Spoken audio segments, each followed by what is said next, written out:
पटेल की आवाज में। ये चमन और चंदा सितारे रे है बने आज आंचल तुम्हारे रे। ये चमन और चंदा सितारे रे है बने आज आंचल तुम्हारे रे। हीरे मोती के जज्बा छार पड़े हैं सोने की सड़िया में। हीरे मोती के जज्बा छार पड़े हैं सोने की सड़िया में। सुनर तोर रूप ही लाग्यो रे ओ मैया लाल चुनरिया में। सुनर तोरे रूप लाग्यो रे ओ मैया लाल चुनरिया में। DJ Mithu Raja Patsoni. Presented by Loveland Films Production। सूरज की लाली भी लगता है फीका इतना चमकता है माथे का टीका।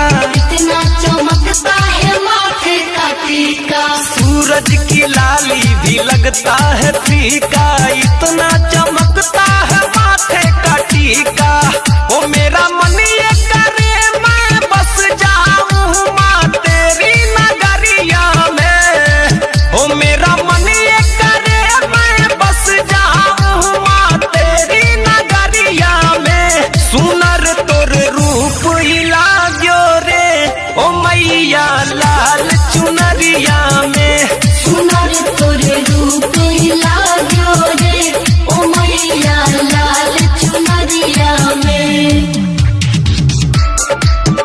जय जय माँ जय जय माँ जय जय माँ जय जय माँ। डीजे मिठू राजा पटसोनी।